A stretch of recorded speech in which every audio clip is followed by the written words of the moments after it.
We need to talk. Self-deprecating humor has probably been around since the beginning of time. And used appropriately, kind of peppered throughout your dialect, it can be a great way to break the ice in social situations.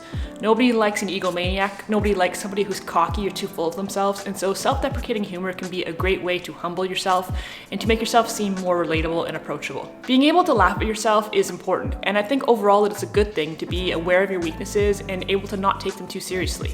And all the other models were like playing football like in a pretty way, you know, like, and not me. I was all of the photos, I've got a red face, covered in sweat, my nostrils are flared, I'm like, ah! But self-deprecating humor is a major gateway drug to an overly sarcastic sense of humor, which can easily be overdone. It starts off as just a snarky comment here or there, and before you know it, the sarcasm weaves its way into your everyday dialect to the point that it's the only way that you know how to talk.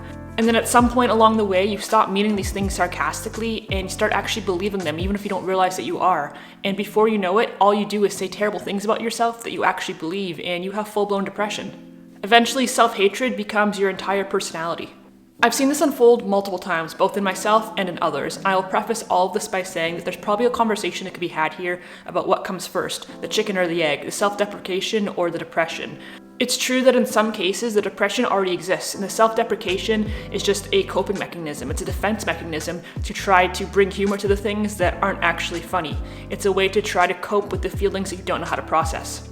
It's better to laugh than to cry, right? Maybe. But even in the cases where the depression is pre-existing, it's irrefutable that self-deprecation lowers your self-image even more and makes your depression even worse.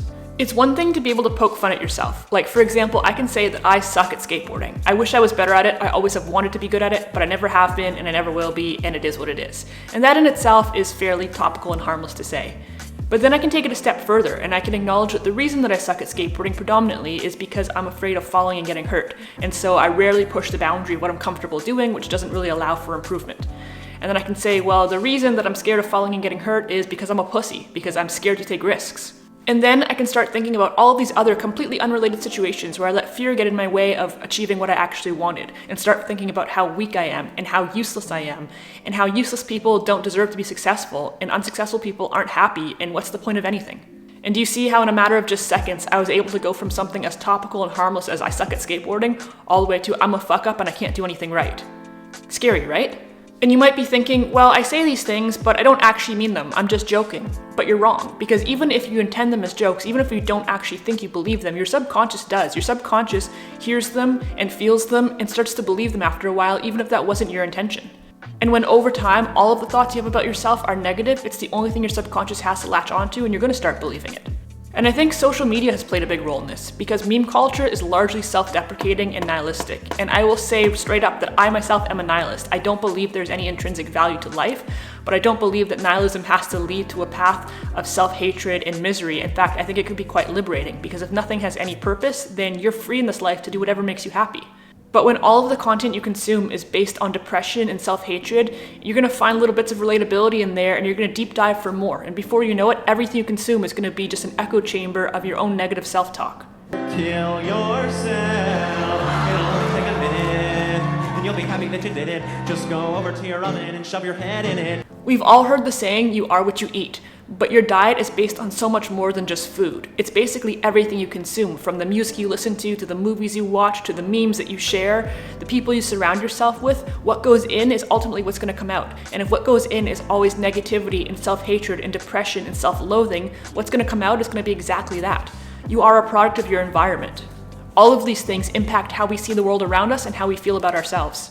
And so to circle back, yes, a small amount of self-deprecating humor can be a good social lubricant, and it can be harmless, but it very quickly spirals out of control. I've seen many times where it becomes the complete opposite of relatable. It becomes a cry for help. It becomes a public mental breakdown. It's equally sad and uncomfortable for the people around you. I used to have a friend like this, and we were admittedly both quite sarcastic and dry-witted in our banter towards each other, and it started out quite harmless. But before you know it, the jokes got stale and the material got old, and it got to a point where every conversation with this person quickly became a pity party that just made me feel really awkward. I was never sure if this person was fishing for compliments and validation, or if they were just super depressed and needed therapy. I think probably a little bit of both. And unfortunately, you can't help somebody who doesn't want to be helped, but it just became very uncomfortable. I would try to bring up the fact that the jokes were getting old and they weren't funny anymore and things were going too far and maybe there was something else going on and maybe they needed a little bit of help, and they would insist that they were just joking, and I think we both know that that wasn't true. Even if you start off genuinely just joking, if you keep calling yourself a piece of shit, you're gonna start believing you're a piece of shit. And if you keep joking about wanting to die, you're actually gonna become suicidal. If you keep saying that you're worthless and that you don't know why anybody would ever want to be around you, you're going to manifest that into your reality, and you're going to quickly find yourself feeling worthless and completely on your own. And as I was thinking about all of this in preparation of making this video, I had something come to mind that I had never really given any thought to before, and that's positive affirmations. I'll be the first to admit that I have never been into positive affirmations. I find them stupid, I find them cringy.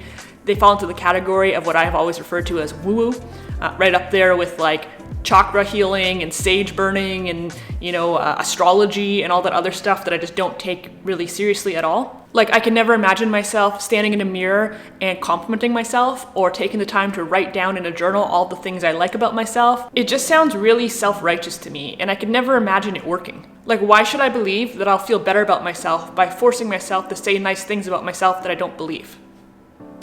But then it really struck me that if our subconscious is capable of latching on to these negative things we say about ourselves, even just in a joking manner, things we don't actually mean, and absorb them and make them into our self-image, then couldn't the exact same thing be said about positive affirmations, about positive things we say about ourselves, even if we don't truly believe them at first? If we're capable of believing the negative, we should be equally capable of believing the positive, right? They're basically two sides of the exact same coin. And so I guess this is the part of the video where I'm supposed to share my experiences after trying positive affirmations for 30 days or something like that, and unfortunately I didn't do that. It's left me with a lot to consider and really changed how I think about a lot of things. And honestly, that is the main point of me making these videos. They're an opportunity for me to fully flesh out my inner monologues and to share with you guys and connect over these things that I find so fascinating. And so I would love to hear your thoughts and experiences, both with self-deprecation and with positive affirmations. Have you ever caught yourself or maybe someone else taking self-deprecation too far and found it affecting your self-image or their self-image? Have you ever experimented with positive affirmations? Did you find that they helped? Did you find that they worked? Are they something I should try? Let me know in the comment section down below. If you enjoyed this video at all, if you found any value in it, please go ahead and hit that like button. Make sure to subscribe if you haven't done so yet, and feel free to follow me on Instagram at according_to_Nicole. Other than that, thank you guys so much for watching. I'm really looking forward to connecting with you in the comments on this one, and I'll see you next week. Take care.